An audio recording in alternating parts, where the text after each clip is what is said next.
जय हिंद साथियों, स्वागत है आपका self study classes with Sumit Jain YouTube channel में। तो सभी साथी आ जाएं, जल्दी से एक बार वीडियो को लाइक कर दें। और दोस्तों स्टार्ट हो चुका है आज का ये सेशन, ठीक है। आज अपन एनसीईआरटी से शुरुआत करेंगे, यानी कि इकाई 14 से लेकर के 20 को, ठीक है। तो सबसे पहले अपन इकाई 14 में जो पढ़ने वाले हैं वो ये पढ़ने वाले हैं कि तुलसीदास और उनकी रचना रामचरितमानस, इसको हम पढ़ने वाले हैं। तो सबसे पहले तो एक क्वेश्चन आपसे यही होगा कि रामचरितमानस का रचना काल क्या है। फटाक से बताइएगा सभी लोग, रामचरितमानस का रचना काल क्या है। सभी लोग अपनी अपनी वीडियो की क्वालिटी बढ़ा लेंगे, ठीक है। क्वालिटी सभी लोग बढ़ा लेंगे ताकि अच्छा दिखे, ठीक है। तो तुलसीदास आपको पता है, तुलसीदास सबसे पहले अपन इस तुलसीदास कवि के बारे में पढ़ेंगे, है ना। इनका पूरा परिचय जानेंगे। फिर रामचरितमानस की जो उत्तरकांड से संबंधित इनकी जो काव्य है उसको अपन पढ़ेंगे, ठीक है। तो सभी लोग बताइए जल्दी से, सभी लोग बताइए तुलसीदास की जो रचना रामचरितमानस है, रामचरितमानस का रचना काल क्या है और इसमें कांड कितने हैं। सभी लोग बताओ, शुरुआत तो यहीं से होती है ना। कितने कांड हैं जल्दी से बताना है।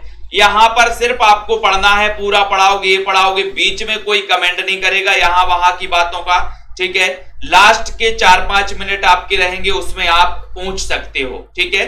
तो बीच में क्या करना है, आपको केवल पढ़ना है। सभी लोग ध्यान रखेंगे, क्योंकि हम बीच में अगर आपके उत्तर का प्रश्न का जवाब देंगे तो अपनी क्लास क्या हो जाएगी, डिस्टर्ब हो जाएगी। तो यहां वहां की बातों का आपको कमेंट नहीं करना, जो आपको पढ़ाया जा रहा है केवल उसको अपन को क्या करना है, पढ़ना है, ठीक है। सभी लोग समझ गए। तो यहां पर आपको पूछा जा रहा है जो प्रश्न, वो आपको बताना है कि सर इसका जो रचना काल है वो 1574 है ना। 1574 याद रख लेना है, और संवत 1574। और जो रामचरितमानस है इसमें कितने कांड हैं, 7 कांड हैं। कितने कांड हैं, 7 कांड हैं। अब 7 कांड आपको क्रमबद्ध आना चाहिए, 7 कांड आपको क्रमबद्ध आना चाहिए, ठीक है। 7 कांड पूरे के पूरे आप क्रमबद्ध पढ़ोगे, ठीक है। अब यहां पर देखो बहुत सारे लोग, कुछ लोग बता रहे हैं 1535, कुछ लोग बता रहे हैं 1540, है ना। ये बता रहे हैं अलग अलग, ठीक है। तो ये क्या है, यही चीज आपको जाननी है कि रामचरितमानस का रचना काल आखिर है कितना, ठीक है।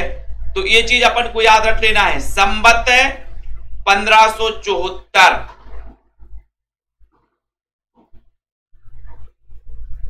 ये अपन को याद रख लेना, 1574 सभी लोग याद रखेंगे, ठीक है। और इसमें कितने कांड हैं, 7 कांड हैं। अब 7 कांड आपको याद रख लेना, और 7 कांड आपको क्रमबद्ध याद रखना है। पहला कांड कौन सा है, दूसरा कांड कौन सा है, तीसरा कांड कौन सा है। यहां पर रेखा जी ने बताया कि सर सबसे पहले बाल कांड, अयोध्या कांड, अरण्य कांड, किष्किंधा कांड, है ना, सुंदर कांड, और दोस्तों लंका कांड और उत्तरकांड। ये 7 कांड अपन को याद रख लेना। सबसे पहले राम क्या थे, बालक थे, बालक थे तो बाल कांड। कहां के बालक थे, अयोध्या के बालक थे तो अयोध्या कांड, ठीक है। फिर अयोध्या से वनवास हुआ, मतलब अरण्य, अरण्य मतलब क्या होता है, वन, अरण्य मतलब क्या होता है, वन, तो वनवास, तो वनवास में अरण्य कांड, है ना। फिर किष्किंधा, किष्किंधा, है ना, किष्किंधा गए थे तो किष्किंधा कांड, है ना।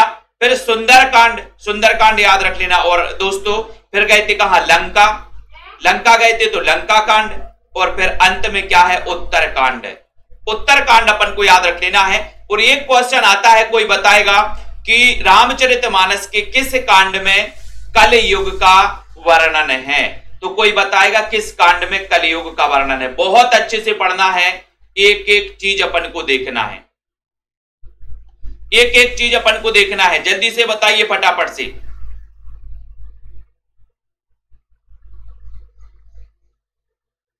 है ना।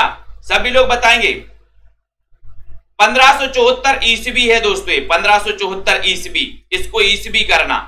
1574 क्या है, ईस्वी है, ईस्वी है।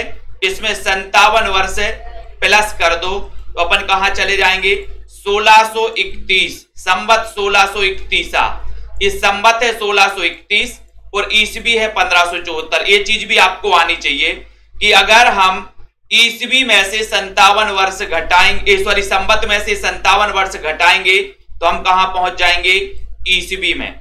और ईस्वी में 57 वर्ष जोड़ेंगे तो हम कहां पहुंच जाएंगे, संवत में।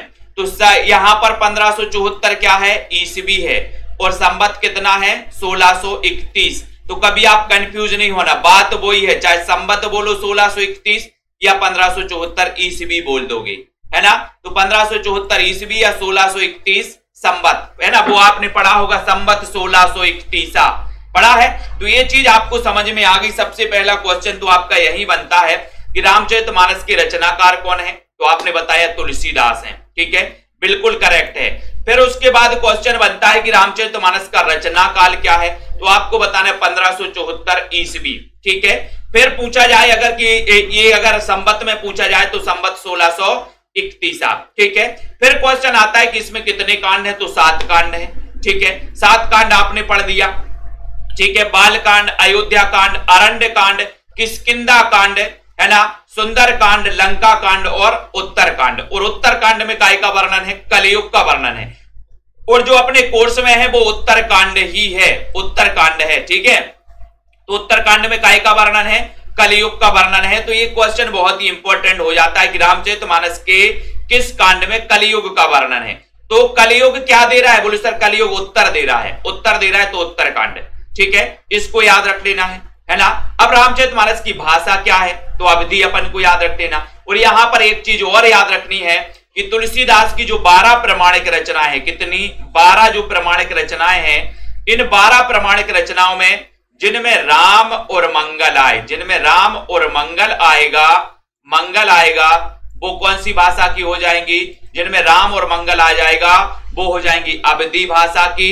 और जिन रचनाओं में राम और मंगल नहीं आएगा वो काय की हो जाएंगी, ब्रज भाषा की। जैसे अगर आपसे एक क्वेश्चन कई बार पूछा गया है कि विनय पत्रिका की भाषा क्या है ना, तो विनय पत्रिका में कहीं राम और मंगल आया क्या, नहीं आया, आया क्या, विनय पत्रिका नहीं आया, तो उसकी भाषा क्या हो जाएगी। ये ऑटोमेटिक एक ट्रिक है कि जिनमें राम और मंगल आए वो अवधी भाषा, जिनमें राम और मंगल ना आए वो ब्रज भाषा। तो विनय पत्रिका में कोई राम और मंगल नहीं आया, मतलब ये किस भाषा की हो जाएगी, ब्रज भाषा की हो जाएगी, ठीक है। तो सबसे पहले इतनी चीजें आपसे लगभग 10 क्वेश्चन यहां पर आपके क्लियर होते हैं। जो चीज जो लिख रहे हैं वो लिखते जाना, जो कॉपी में, जो मैं कॉपी तो लेकर के ही बैठना, जो चीज मैं आपको इंपॉर्टेंट बताऊं वो लिखते जाना है। और अगर आप साथ साथ लिखते जाते हो तो बड़ी बात है, लेकिन हमारी स्पीड जो है पढ़ाने की वो कम नहीं होगी। आप बोलोगे सर हम लिख नहीं पाते हैं, तो ये सारा मटेरियल आपको कहां मिलेगा, अपने ऐप में संग्रहित हो जाएगा, है ना। तो जो इकाई बार आपका बना है उसमें आपके लिए डल जाएंगी, ठीक है। तो जो भी लिख पाते इस स्पीड से वो लिखते जाना, और नहीं तो लिखने की कोई जरूरत नहीं है, पढ़ते जाना, ठीक है। लेकिन जो मैं इंपॉर्टेंट बताऊं वो जरूर लिखना है ना। तो सबसे पहले अपन को क्या करना है, तुलसीदास जो कवि हैं, है ना, ये अपन को जानना है कि आखिर ये तुलसीदास किस काल के कवि हैं। ये भक्ति काल के कवि हैं। अब भक्ति काल में भी विभिन्न धाराएं प्रवाहित हुई हैं, सगुण भक्ति धारा, निर्गुण भक्ति धारा। तो यहां पर एक क्वेश्चन और बनता कि ये किस काव्य धारा से संबंधित है, तो ये सगुण काव्य धारा से संबंधित है, सगुण काव्य धारा से तुलसीदास, ये भी अपन को याद रख लेना, ठीक है। अब क्वेश्चन बनता कि ये किस काव्य धारा से रिलेटेड है। सगुण भक्ति धारा में भी 2 काव्य धाराएं प्रवाहित हुई, एक कृष्ण काव्य धारा और एक राम काव्य धारा।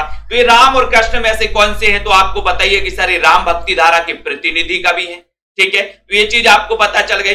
अब कोई बताएगा तुलसीदास के गुरु का नाम क्या था, फटाक से बताना और बहुत अच्छे से पढ़ना है।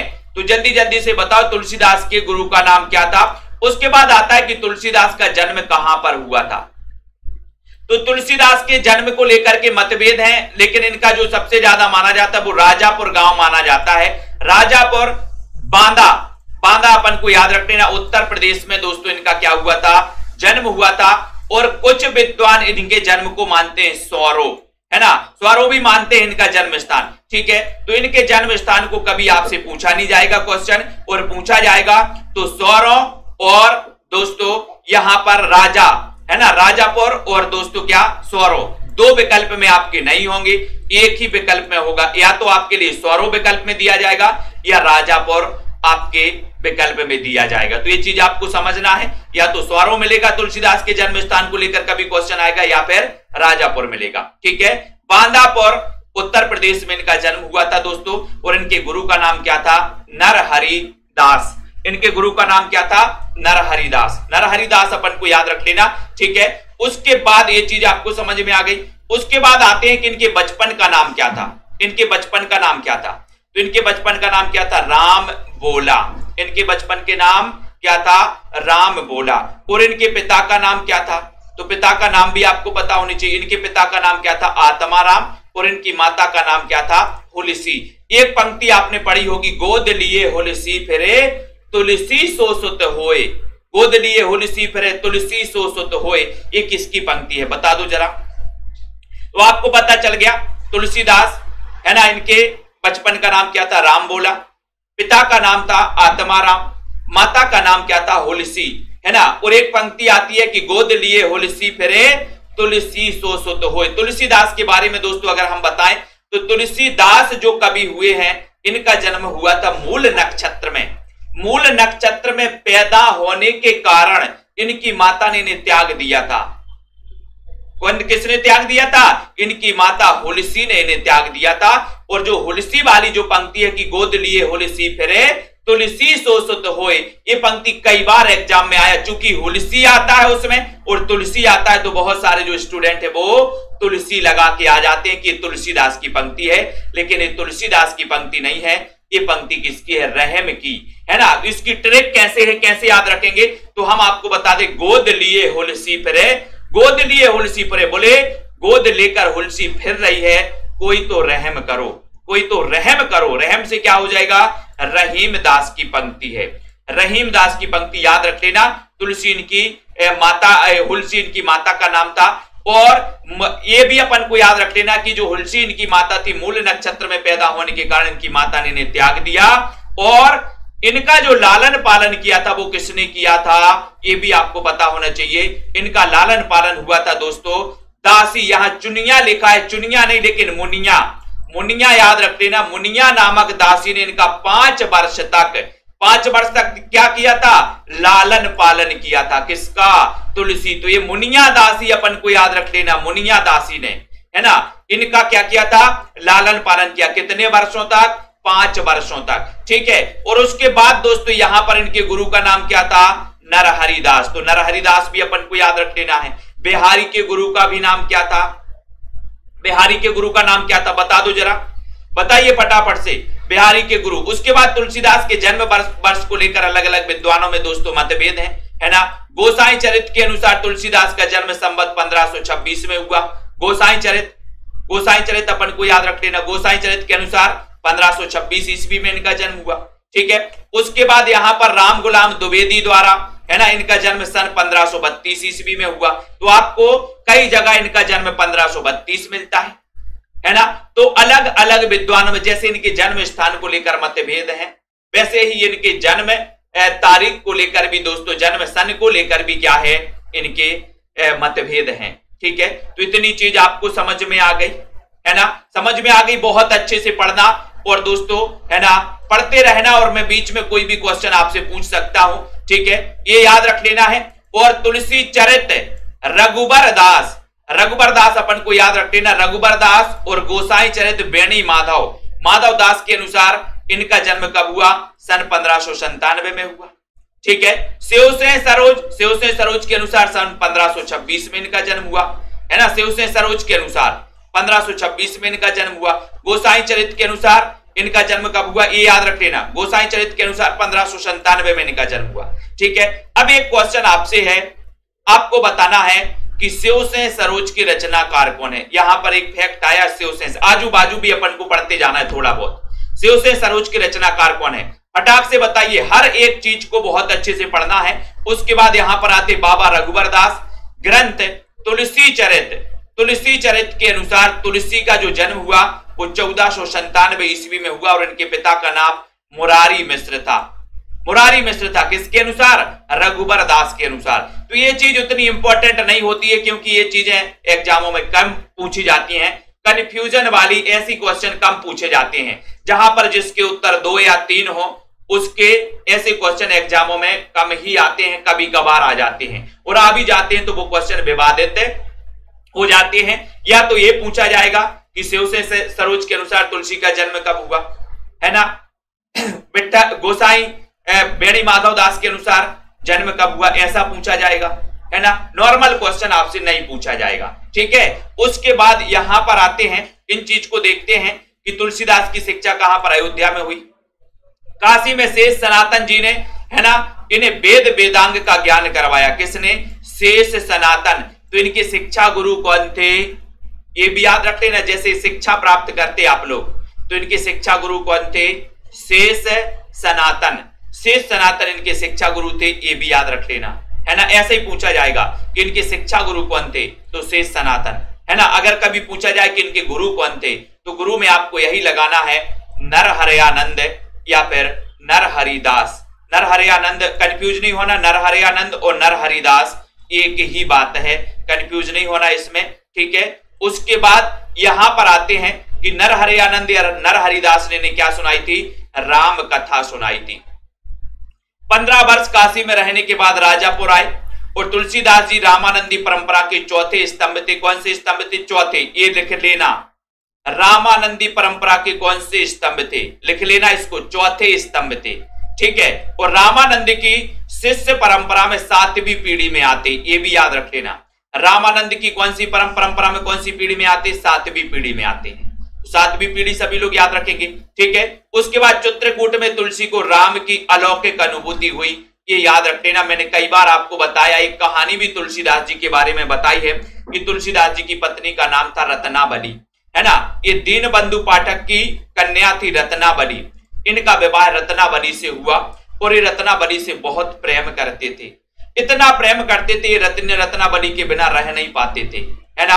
और मैंने कई बार आपको इनकी कहानी बताई है कि रत्नावली एक बार मायके चली गई, तुलसीदास से नहीं रहा गया, है ना। बरसात का मौसम था, तुलसीदास अंधेरी रात में निकल पड़े, नदी उफान पर थी, है ना। जैसे तैसे तुलसीदास पहुंच गए वहां पर, है ना, रत्नावली के पास। तो रत्नावली ने कहा था, है ना, एक दो पंक्तियां बहुत ही अच्छी इन्होंने कही थी। और रत्नावली ने कहा था कि इतनी रात को आप और यहां, बोले हाँ यहां मैंने बहुत प्रेम करता हूं। बोले रत्नावली रहा नहीं गया, आ गए। बोले इतना प्रेम करते? बोले हाँ इतना प्रेम करते हैं। बोले इतना प्रेम अगर भगवान श्री राम से करोगे तो भव सागर से तर जाओगे, है ना। 2-4 बातें और उन्होंने सुनाई। तुलसीदास ने कहा कि बताओ, जिसके लिए हमने रात नहीं देखी, नदी नहीं देखी, किसी भी प्रकार का कोई, है ना, हमने संकट सामने नहीं आने दिया। रत्ना तुलसीदास को फिर वैराग्य हो जाता है ना। फिर तुलसीदास की एक अपन ने बहुत ही अच्छी पंक्ति बनाई थी कि तुलसी को वैराग्य हुआ है, राम राम यह जानकी। तुलसीदास घर से निकल जाते हैं दोस्तों, और तुलसीदास कहां पहुंचते हैं? चित्रकूट। यहां पर कहा गया कि चित्रकूट में इनको तुलसी की अलौकिक अनुभूति इनको भई थी। तभी तो एक पंक्ति बनी है कि चित्रकूट के घाट पे और भई संतन की भीड़, तुलसीदास चंदन घिसे तिलक देत रघुवीर। तो चित्रकूट पर इनको राम की अलौकिक अनुभूति हुई और इनकी पत्नी का नाम क्या था? रत्नावली। और रत्नावली का जब नाम लेते हैं तो अपन को याद रख लेना है ना। इनकी 2 पंक्तियां हैं जो अपन आगे पढ़ेंगे। फिर पंडित राम गुलाम द्विवेदी और रामचंद्र शुक्ल ने तुलसीदास की 12 प्रमाणिक रचनाएं मानी है। 12 ग्रंथ प्रमाणिक माने इनके। कितने? 12। अब 12 का आंकड़ा भी सुन लो। तुलसीदास के प्रमाणिक ग्रंथों की संख्या कितनी? 12। रामानंद के शिष्यों की संख्या कितनी? 12। रामविलास शर्मा का जन्म कब हुआ? 1912 में। साकेत में सर्ग कितने हैं? 12। साकेत आपने ग्रंथ पढ़ा होगा, राम काव्य का दूसरा महाकाव्य दोस्तों साकेत, है ना। साकेत में भी सर्ग कितने हैं? 12। ठीक है, थोड़े से और आगे आते हैं तो आलवार भक्तों की संख्या कितनी है? 12। ठीक है, तो ये जो 12 का आंकड़ा है ये अपन को याद रख लेना। भारत भारती का रचना, भारत भारती एक मैत्री शरण गुप्ती की रचना है। भारत भारती का रचना काल क्या है? तो 1912। तो ये 12 का जो आंकड़ा है बहुत ही खतरनाक है और इस 12 के आंकड़े में से एक ना एक क्वेश्चन आपकी परीक्षा में आ ही जाता है। ठीक है, तो 12 का आंकड़ा याद रख लेना। अब तुलसीदास जी की रचनाओं को अपन को याद रखना है, तो यहां पर अपन को याद रख लेना है, सभी लोग याद करोगे। यहां पर आता है दोस्तों, यहां पर गीतावली। गीतावली ये राम गीतावली है। राम गीतावली अपन को याद रख लेना, राम गीतावली। ठीक है, फिर आता है कृष्ण गीतावली। ठीक है, फिर राम गीतावली यहां पर ब्रज भाषा, ये क्या है दोस्तों? ये गलत है, ये अवधी भाषा। ठीक है, फिर आता है कृष्ण गीतावली। कृष्ण गीतावली इसकी भाषा तो क्या है? ब्रज भाषा है। ठीक है, तो ये अपन को याद रख लेना, सभी लोग याद करेंगे। फिर आता है रामचरितमानस। ये 1574 ईस्वी। 7 कांड हैं, अवधी भाषा अपन को याद रख लेना है। 7 कांड हैं अवधी भाषा, ठीक है। रामचरितमानस भूलना नहीं है। जल्दी जल्दी से रामचरितमानस के क्या क्या आप जानते हो कमेंट में लिखो फटाक से। जो कुछ आपके अंदर ज्ञान है, जैसे मैंने नाम लिया रामचरितमानस, तो आपके अंदर इसके अंदर क्या जानते हो वो कमेंट में फटाफट जो लिख पाते हो लिखना आपको जरूर है, ठीक है। तो सबसे इंपॉर्टेंट यही है रामचरितमानस, है ना, महाकाव्य है, 7 कांड का महाकाव्य है। 7 कांड आपको याद होना चाहिए। कल का आपका होमवर्क है, जिनको याद है रिवीजन करना, जिनको याद नहीं है 7 कांड क्रमबद्ध आपको याद होना चाहिए, ठीक है। अवधी भाषा है, ये आपको याद रख लेना, ठीक है। उसके बाद विनय पत्रिका, सन में यहां वहां हो सकता है दोस्तों, ठीक है, लेकिन जो आपके लिए इंपॉर्टेंट है वो चीज हम आपको बता देंगे, क्योंकि सन जो होता है ये अलग अलग पुस्तकों में, कई पुस्तकों में आपको अलग अलग मिल जाए, तो इसमें आपको ज्यादा ध्यान देने की जरूरत नहीं है, ठीक है। विनय पत्रिका अपन को याद रख लेना है, इसकी भाषा क्या है, ब्रज भाषा। तो विनय पत्रिका से आपसे सन नहीं पूछा जाएगा, आपसे जो क्वेश्चन आता है वो ये आता है कि विनय पत्रिका की भाषा क्या है। और दूसरा क्वेश्चन एक और आता है, वो ये है कि तुलसीदास जी ने कलिकाल की मुक्ति हेतु किस रचना, कौन सी रचना की थी? कलिकाल की मुक्ति, कलिकाल की मुक्ति हेतु, ये क्वेश्चन आता है। तो पहला क्वेश्चन क्या है कि विनय पत्रिका की भाषा क्या है, ब्रज भाषा है, ठीक है। 279 पद, ये भी याद रख लेना, ठीक है। दूसरा क्वेश्चन क्या आता है, तुलसीदास ने कलिकाल की मुक्ति हेतु किस ग्रंथ की रचना की? तो वो ग्रंथ कौन सा है, विनय पत्रिका। अब बोले सर इसको कैसे याद रखें? तो मैं आपको बता दूं, अगर जैसे काल आपके सामने आ जाए, काल तो काल है, काल से बढ़ के कोई नहीं, उसके सामने अकड़ दिखाओगे कि विनय से बोलोगे, हाथ जोड़ के बोलोगे काल महोदय, है ना, कुछ दिन और हमें जी लेने दो। अकड़ोगे तो नहीं, क्योंकि आपको पता है आदमी अकड़ता वहां है, अपने कमजोर बालों पर ही अकड़ता है, अपने से ज्यादा शक्तिमान के सामने वो बिल्ली बन जाता है, समझ गए। तो काल के सामने आप अकड़ोगे नहीं, हमें पता है क्या करोगे, विनय करोगे, विनय, है ना। तो काल से कलिकाल, और कलिकाल की मुक्ति, है ना, कलिकाल का वर्णन किया काय में विनय पत्रिका में, तो विनय पूर्वक याद कर लेना, विनय पत्रिका ऐसे याद करोगे। फिर आता है रामलला नहचू, राम आया, राम मतलब भाषा अवधी भाषा है, 20 छंद की रचना है, ठीक है। फिर आता है पार्वती मंगल और जानकी मंगल। तो यहां से 2 क्वेश्चन आते हैं कि पार्वती मंगल और जानकी मंगल ये क्या है? ये इनके 2 खंड काव्य हैं, ये पूछा जाता है कि निम्न में से बताइए तुलसीदास जी का खंड काव्य कौन सा है? तो तुलसीदास जी के खंड काव्य में पार्वती मंगल और जानकी मंगल, और दोनों की भाषा यहां पर मंगल आया, मतलब क्या हो जाएगी, अवधी भाषा। तो ये ट्रिक तो आपको पता ही चल गई कि जिनमें राम और मंगल आए वो अवधी भाषा, और जिनमें राम और मंगल ना आए वो क्या हो जाएगा, जिनमें राम और मंगल ना आए वो काय का हो जाएगा, वो हो जाएगा दोस्तों ब्रज भाषा, ठीक है। उसके बाद बात आती है दोहावली की बात करें तो ब्रज भाषा, दोहावली ब्रज भाषा अपन को याद रख लेना है, ठीक है। फिर रामज्ञा प्रश्नावली, तो रामज्ञा प्रश्नावली ये अवधी भाषा है इसकी, और रामज्ञा प्रश्नावली ये ज्योतिष ग्रंथ है, यहां पर याद रख लेना ये क्या है, ज्योतिष ग्रंथ है, ज्योतिष ग्रंथ याद कर लेना। रामज्ञा प्रश्नावली क्वेश्चन आता है कि निम्न में से बताइए तुलसीदास का कौन सा ग्रंथ ज्योतिष संबंधी है? तो ज्योतिष संबंधी ग्रंथ कौन सा है, रामज्ञा प्रश्नावली अवधी भाषा में, ठीक है। वैराग्य संदीपनी एक आय में है ब्रज भाषा में, क्योंकि वैराग्य संदीपनी यहां से जो क्वेश्चन आता है वो क्वेश्चन ये आता है कि निम्न में से बताइए कौन सा ग्रंथ संत महंतों पर आधारित है, संत महंतों के वैराग्य से संबंधित है। तो ये वही ग्रंथ है वैराग्य संदीपनी जो संत महंतों पर आधारित है, ठीक है। फिर आता है वर्वे रामायण, फिर आता है कवितावली, ठीक है। कवितावली ये भी अपन को याद रख लेना, और ये हनुमान बाहुक सहित है, हनुमान बाहुक, ठीक है। तो कवितावली इसमें दोस्तों हनुमान बाहुक भी इसमें क्या है, ऐड है। तो याद रख लेना ये रचनाएं किसकी है, तुलसीदास की। तो ये तुलसीदास की रचनाएं सभी लोग याद करेंगे, राम गीतावली, कृष्ण गीतावली, रामचरितमानस, विनय पत्रिका, रामलला, नहचू, पार्वती मंगल भी याद रखेंगे, जानकी मंगल है, दोहावली है, रामज्ञा प्रश्नावली है ना, वैराग्य संदीपनी है, बरबी रामायण है और कविता बलि है। ठीक है, तो यहां पर आपको समझ में आ गया। अब अगर एक क्वेश्चन मैं आपसे पूछूं, आपके पूर्व ज्ञान के अनुसार पहले आपको कितना ज्ञान है, अगर मैं क्वेश्चन पूछूं कि निम्न में से बताइए तुलसीदास ने अपनी शारीरिक पीड़ा से मुक्ति हेतु या अपनी बाहु रोग से मुक्ति हेतु किस ग्रंथ की रचना की थी। ये क्वेश्चन भी कई बार आया है, तो बताओ किस ग्रंथ की रचना की थी। फटाक से बताना है आपको, शारीरिक पीड़ा से मुक्ति हेतु या बाहु रोग से मुक्ति हेतु किस ग्रंथ की रचना की थी, बताओ जल्दी से, फटाक से, आपने पढ़ा होगा, जल्दी से बताना। इतनी चीज आपकी यहां पर हो गई। उसके बाद उपरोक्त 5 रचनाओं में 5 यहां पर याद कर लेना है। ठीक है, यहां पर आते हैं उपरोक्त 5 रचनाएं रामचरितमानस, राम गीतावली, इसको याद रख लेना।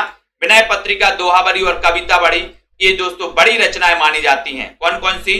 रामचरितमानस, राम गीतावली, विनय पत्रिका, दोहावली और कवितावली, इसको याद रखेंगे। ब्रज भाषा में रचित कृतियों को याद करने की ट्रिक यहां पर अपन ने बनाई है कि कृष्ण कवि ने विनय को गीता का दोहा सुनाया। इस प्रकार से याद भी कर सकते हो, लेकिन सीधा सीधा अपना ए है कि जिनमें राम और मंगल आए, है ना, जिनमें राम और मंगल आए वो काय की, बाबदी भाषा की, जिनमें राम और मंगल ना आए वो ब्रज भाषा की। और तुलसीदास ने अपने शारीरिक पीड़ा की मुक्ति हेतु हनुमान बाहुक की रचना की थी, है ना। शारीरिक पीड़ा, कभी कभी शारीरिक पीड़ा पूछा जाएगा और कभी कभी पूछा जाएगा बाहु रोग से मुक्ति हेतु।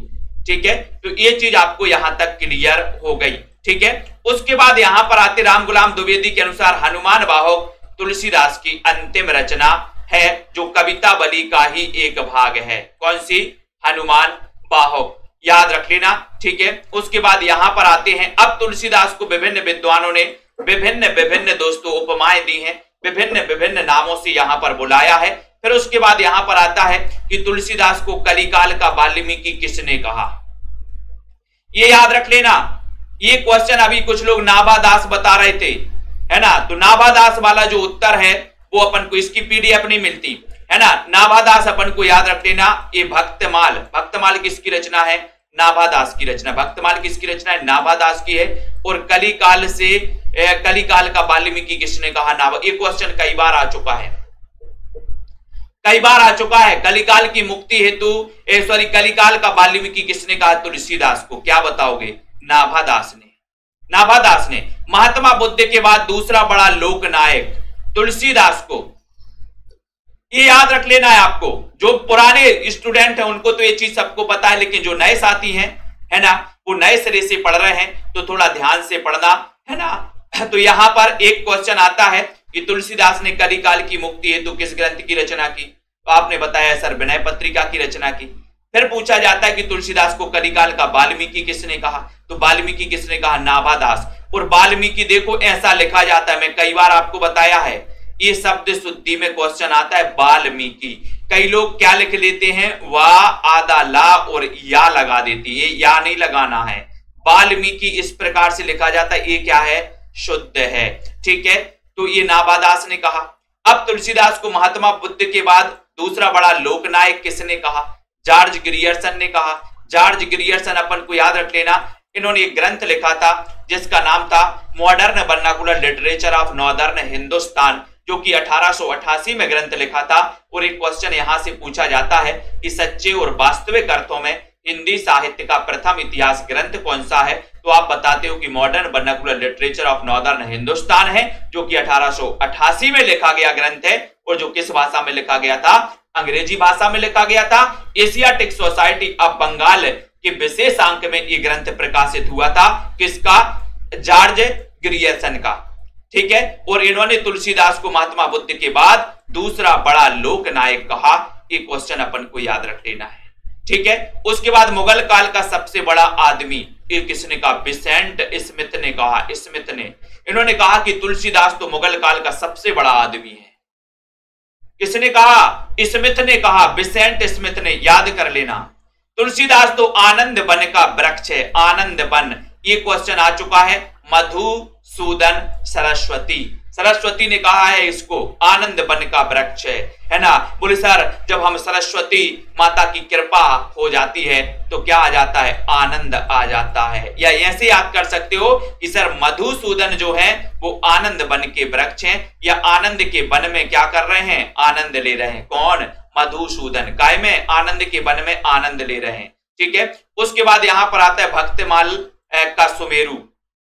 उदय भानु सेन ने अपन इनको कहा है, इसको याद रख लेना है। भक्तमाल का सुमेरु उदय भानु सेन है ना। इन्होंने कहा तुलसीदास काव्य मीमांसा में भक्तमाल का सुमेरु कहा है ना। उत्प्रेक्षा का बादशाह भी इन्होंने कहा उदय भानु सेन ने। तो ये भी कई बार पूछा, उत्प्रेक्षा का क्या हुआ, उदय हुआ, उदय। तो तुलसीदास को उत्प्रेक्षा का बादशाह किसने कहा, क्या बताओगे, उदय भानु सेन ने कहा। ये भी अपन को याद रख लेना है। ठीक है, उसके बाद यहां पर आता है रूपक का बादशाह किसने कहा, रूपक। तो रूपक का बादशाह कहा लाला भगवान दीन।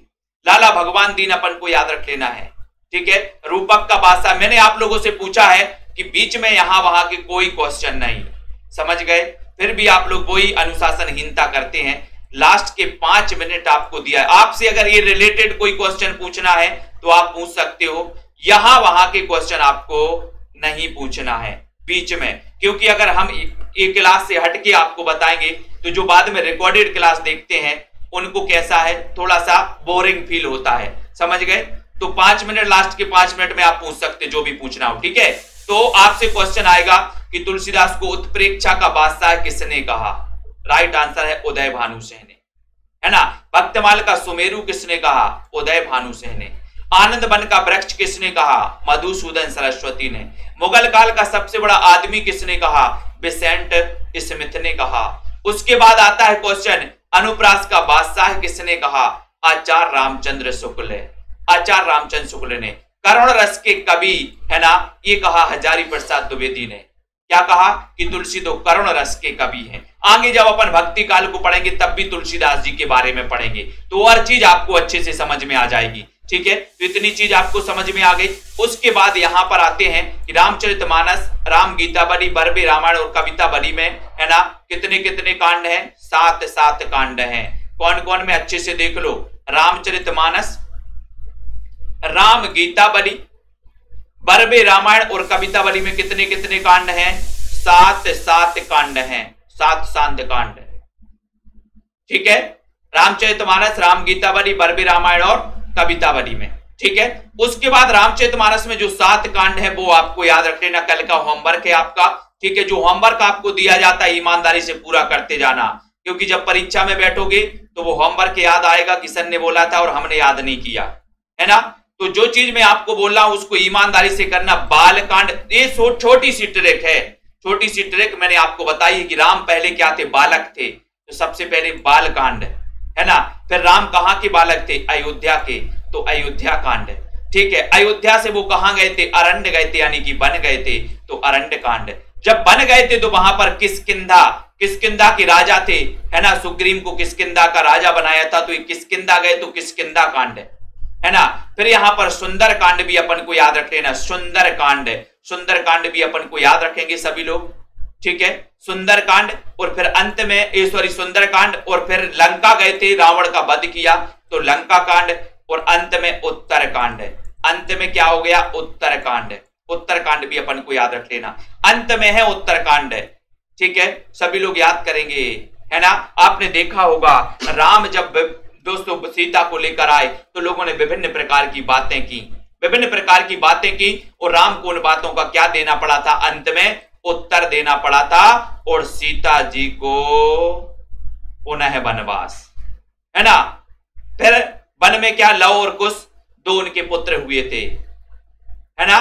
तो लास्ट में क्या देना पड़ा था, उत्तर देना पड़ा था, उत्तर देना पड़ा था। अग्नि परीक्षा भी हुई थी, है ना। तो ये उत्तर कांड लास्ट में आता है। ये 7 कांड आपको, एक छोटी सी ट्रिक है, अगर ये ट्रिक में आप सोचोगे तो बिल्कुल आराम से आसानी से याद आपका हो सकता है। बिल्कुल सबसे छोटा कांड यही है, किष्किंधा कांड सबसे छोटा कांड है ना। उत्तर कांड में अपन को याद रख लेना, कलयुग का वर्णन है, ये भी याद रखोगे, और अपन को पढ़ना भी क्या है, उत्तर कांड पढ़ना है। ठीक है। तो उत्तरकांड तो बहुत बड़ा है, लेकिन कुछ चीजें अपन इसमें इंपॉर्टेंट चीजें पढ़ेंगे। रामचरितमानस में सबसे बड़ा कांड जो है वो बाल कांड है। सबसे बड़ा कांड ये भी याद रख लेना, सबसे बड़ा कांड कौन सा है? बाल कांड है, ठीक है। ये भी अपन को याद रख लेना, सबके लिए है ना, ये चीजें सबके लिए इंपॉर्टेंट है। तो याद रख लेना रामचरितमानस में सबसे बड़ा कांड कौन सा है? बाल कांड। बाल कांड सबसे बड़ा है। अपन कहते हैं कि बालक क्या हो गया? बड़ा हो गया है। बालक क्या हो गया? बड़ा हो गया, है ना। बोले आपका बालक तो बड़ा हो गया, बड़ा, है ना। तो बड़ा क्या है? बाल, तो बाल से बाल कांड, है ना। और बाल भी अपने होते हैं, वो बड़े हो जाते, तो बाल कांड याद रख लेना, ठीक है। और सबसे छोटा कांड कौन सा है? किष्किंधा कांड। सबसे छोटा कांड यही है, किष्किंधा कांड अपन को याद रख लेना, ठीक है। तो किष्किंधा कांड क्या है? सबसे छोटा कांड है ना। याद रखोगे दो चीजें। उसके बाद कलिकाल से मुक्ति पाने हेतु तुलसीदास ने विनय पत्रिका की रचना की थी, ये अपन पढ़ चुके हैं। क्योंकि जब काल आ जाएगा सामने तो क्या करोगे? विनय पूर्वक है ना, तो विनय पत्रिका। उसके बाद तुलसीदास ने बरबे रामायण की रचना रहीम के आग्रह पर की थी। रहीम, ये क्वेश्चन भी बहुत ही इंपॉर्टेंट है कि तुलसीदास ने बरबे रामायण की रचना किसके आग्रह पर की थी? तो रहीम के आग्रह पर की थी, रहीम, है ना। तो रहीम के आग्रह पर की थी, ये याद रख लेना। फिर वैराग्य संदीपनी में भक्ति, नीति, महात्म्य संबंधी दोहे हैं, ये याद रख लेना। ये क्वेश्चन कई बार आ चुका है कि भक्ति, नीति, महात्मा, वैराग्य संबंधी जो इनका ग्रंथ है वो कौन सा है? वैराग्य संदीपनी, ठीक है, ये याद रखोगे। और तुलसीदास ने इस रचना को अखिल ज्ञान का सार कहा है। किसको? वैराग्य संदीपनी। और वैराग्य हो जाता है व्यक्ति को, संत महात्मा बन जाता है व्यक्ति, तो उसके पास क्या आ जाता है? अखिल ज्ञान, ज्ञान आ जाता है, ज्ञान। तो कभी क्वेश्चन आएगा कि तुलसीदास ने अपने किस ग्रंथ को अखिल ज्ञान का सार कहा है, तो आपको बताना है कि सर अखिल ज्ञान का सार कहा है किसको कहा है? अखिल ज्ञान का सार वैराग्य संदीपनी। वैराग्य संदीपनी की भाषा क्या है? तो भाषा में अपन को याद रख लेना कि सर इसकी भाषा ब्रज है। कई जगह कई पुस्तकों में अवधि लिखा मिल जाएगा, लेकिन मैंने इस पे सर्च किया और इसकी भाषा क्या है? ब्रज है, वैराग्य संदीपनी, ठीक है, याद रख लेना इसको। उसके बाद यहां पर आते हैं कि यहां पर दोस्तों महत्व की दृष्टि से कवितावली रामचरितमानस व विनय पत्रिका के बाद तीसरे स्थान पर है, जबकि हनुमान वाहक इनकी अंतिम रचना है। शारीरिक पीड़ा से मुक्ति हेतु, बाहु रोग से मुक्ति हेतु इन्होंने हनुमान वाहक की रचना की थी, ठीक है। इतनी चीज याद करेंगे। उसके बाद यहां पर आते हैं, ये हनुमान वाहक गंभीर बीमारी, है ना, हनुमान वाहक की रचना इन्होंने शारीरिक पीड़ा से मुक्ति हेतु या गंभीर बीमारी से मुक्ति हेतु इन्होंने रचना की थी। और उसके बाद रामचरितमानस के पहले टीकाकार कौन है? तो रामचरण दास। एक चीज और हम आपको बता दें कि जो रामचरितमानस है, संसार में सबसे ज्यादा अगर किसी ग्रंथ की टीकाएं लिखी गई हैं तो वो लिखी गई है रामचरितमानस की। उसके बाद दूसरा नंबर आता है बिहारी सत्यसाई, है ना, बिहारी जी का ग्रंथ है बिहारी सत्यसाई, दूसरे नंबर पर आता है। लेकिन पहले नंबर पर आता है रामचरितमानस, जिसके सबसे ज्यादा टीकाएं लिखी गई। और पहले टीकाकार जो थे वो कौन थे? रामचरण दास थे। नोट कर लेना इसको, रामचरितमानस के पहले टीकाकार कौन थे। अब किसी को जो क्वेश्चन पूछना है वो क्वेश्चन पूछ सकता है, ठीक है, फटाक से। उसके बाद तुलसीदास ने वृंदावन यात्रा के दौरान सूरदास के आग्रह पर कृष्ण गीतावली, सूरदास के आग्रह पर कृष्ण गीतावली की इन्होंने रचना की। और तुलसीदास ने रामज्ञा प्रश्नावली की रचना गंगा राम के कहने पर की थी। और रामज्ञा प्रश्नावली आपको पता है ये ज्योतिष संबंधी ग्रंथ है, ठीक है। और हजारी प्रसाद द्विवेदी ने रामचरितमानस को भारत का बाइबल कहा, ये भी मोस्ट इंपोर्टेंट है ना। क्वेश्चन आएगा, रामचरितमानस को भारत का बाइबल किसने कहा? रामचरितमानस को भारत का बाइबल किसने कहा? बहुत अच्छे से रेगुलर बस क्लास अटेंड करते रहना। रामचरितमानस को भारत का बाइबल किसने कहा? उत्तर हो जाएगा हजारी प्रसाद द्विवेदी, क्योंकि भारत की बाइबल हजारों लोगों ने पढ़ा है। भारत की बाइबल को किसने पढ़ा है? अच्छा बताओ, रामचरितमानस को क्या आपने बस पढ़ा है? क्या हमने बस पढ़ा है? बोले नहीं सर, रामचरितमानस अगर भारत की बाइबल है तो इसको हजारों लोगों ने पढ़ा, तो ये बाइबल कौन कहेगा? रामचंद्र शुक्ल कहेंगे? बोले नहीं सर, रामचंद्र शुक्ल नहीं कहेंगे, है ना, वो कहेंगे कौन? हजारी प्रसाद द्विवेदी। हजारी प्रसाद द्विवेदी अपन को याद रख लेना है ना। एक ग्रंथ को लेकर के अपन उसकी टीका लिखते हैं, है ना, उसके बारे में दोस्तों लिखते हैं, एक और ग्रंथ लिखते हैं उसको माध्यम बना करके, है ना, वो क्या कहलाती है? टीका कहलाती है, ठीक है। ये भी अपन को याद करना। तो ये हजारी प्रसाद द्विवेदी रामचरितमानस भारत का बाइबल। और तुलसीदास ने रामचरितमानस सबसे पहले रसखान को सुनाई थी, याद रख लेना। कोई बताएगा रामचरितमानस में कितना समय लगेगा? हाँ, एनसीईआरटी वाली बुक में पूरा रहेगा, जो एनसीईआरटी 14 से 20 है, ये पूरी चीज उसमें रहेगी, है ना। तो ये अपन को याद रख लेना है। ठीक है। तो तुलसीदास ने रामचरितमानस सबसे पहले किसे सुनाई थी? रसखान को सुनाई थी। और रामचरितमानस में कितना ग्रंथ वो लगा था? जल्दी से बताइए।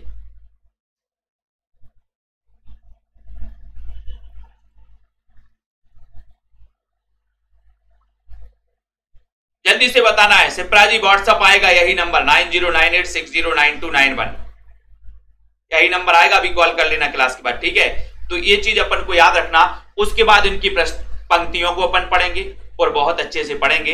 तो मैंने आपसे एक क्वेश्चन पूछा कि रामचरितमानस में जो समय लगा 2 वर्ष 7 माह और 26 दिन का समय लगा, 2 वर्ष 7 माह और 26 दिन। तो आपको क्या करना है, ये क्वेश्चन आता है तो ये याद रख लेना, 27-26, 27-26, पहले 27 आएगा, पहले 27 और बाद में 26, 2 वर्ष 7 माह 26 दिन, है ना। ये समय लगा, ये याद रख लेना रामचरितमानस में 27-26, 27-26, ठीक है।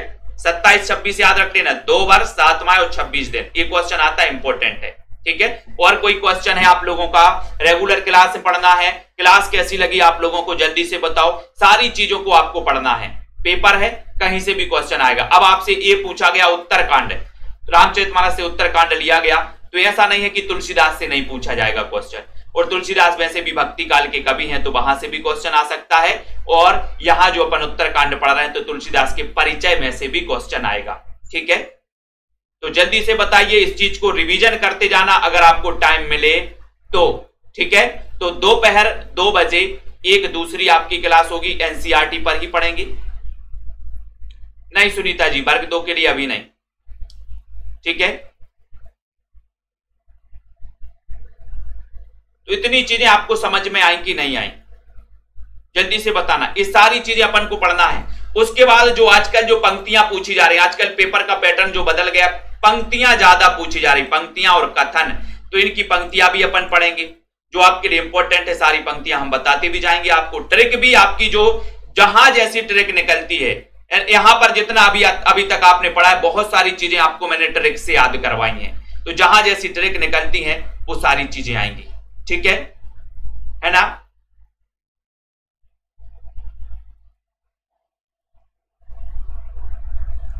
हाँ, यही तो आप कहीं की किताब कहीं उठा के पढ़ लेते हो। किताब में पढ़ा था रामचरितमानस सबसे कांड अयोध्या कांड है, सबसे छोटा अरण्य कांड है ना, ठीक है। ये चीज सभी लोग याद करेंगे।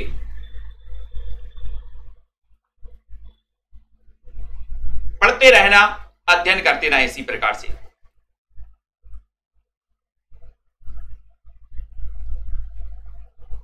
रेगुलर आपको पढ़ना है, रेगुलर क्लास अटेंड करना, कोई भी क्लास मिस्टेक नहीं करना। कहीं भी कोई डाउट्स रहता है तो नेक्स्ट क्लास में, अगर हमें पता नहीं होता तो हम नेक्स्ट क्लास में आपको बताएंगे, ठीक है। कहीं भी कोई डाउट्स हो पूछना बस आप, अगर हमें तुरंत पता नहीं है तो हम आपको नेक्स्ट क्लास में बताएंगे, सर्च करके कैसे भी हो, ठीक है। तो धन्यवाद सभी को। ये क्लास मेंटेनेंस होगी, 1 सप्ताह के अंदर आपके ऐप में पहुंचेगी, है ना। और बाकी जो रिकॉर्डेड से देखना चाहते तो इसी लिंक से दोबारा भी आप देख सकते हो, लेकिन आधा घंटे बाद, समझ गए। हाँ, इसकी पीडीएफ नहीं मिलती, है ना। कुछ एग्रीमेंट रहते हैं जहां से हम ये सारा मटेरियल प्रोवाइड करवाते हैं पब्लिकेशन से, उससे कुछ एग्रीमेंट रहते हैं हमारे, उसको हमें फॉलो करना पड़ता है, ठीक है। जो हमारा कंटेंट होता है बेशक हम आपको प्रोवाइड करवाते हैं, ठीक है।